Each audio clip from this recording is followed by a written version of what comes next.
looking how to create an endpoint to register the user.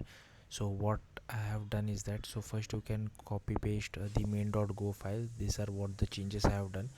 Then I have created in db.go. These are all the changes. Forget about the commented code. This is just for debugging.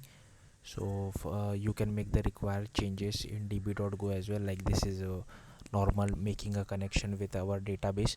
And this line is important. What it does is that we have already created a user table, and it will automatically, we have created a user struct, and this line will automatically create a table in our a database of a user table. Now if you want to check the user table, so in src models create user.go. So here you can see we have created a struct, and the user has id, first name, last name, email, password, and is ambassador. The password is in byte, is an array of bytes, because that's how the password is generated from bcrypt. So we will check that soon. Next is you have to go to create a for go file called routes.go. So in src routes.go, and you can create something like this. So you can directly write api/admin/register, but we will be creating like separate endpoints for admin and register, and just to make the code reusable, I have created separate variable for api and separate for admin. And then we are calling the register method. So if you go to auth controller, so in src controller auth controller.go, I have created this method called register. First I have installed bcrypt, so you can do go get this thing bcrypt. And what we are doing, we are first getting the data from the user. If there is some kind of an error, then we are returning back the error. Then we are checking whether the password and password confirm fields are equal or not. If not, then we are again sending back an error. Then we want to hash the password, right? So we are using bcrypt.generate from password.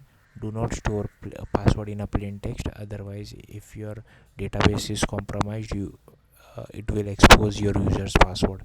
That's why we want to hash the password. Then we are storing the first name, last name, email, is ambassador, and password, whatever fields we are getting.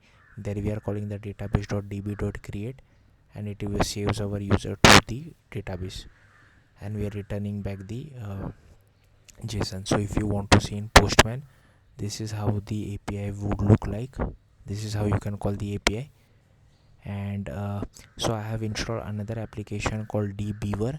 So for what it does is that, because we don't have postgres locally installed, our postgres instance is running on docker, and to run the application you can use docker compose up. Okay, so you can use this command, but we don't have so I require a GUI or GUI, however you call it, so that I can see whether the data has been properly inserted or not. So here you can see that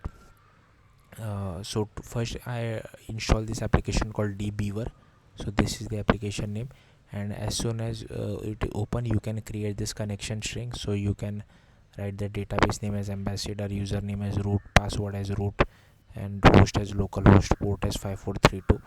And once you click on finish, you should go to the schema database, schemas, tables, and users, and you can just do a query, and you can see whatever the users have been created. So here you can see the password has been hashed. So yeah, that's it. Thank you for watching. Bye.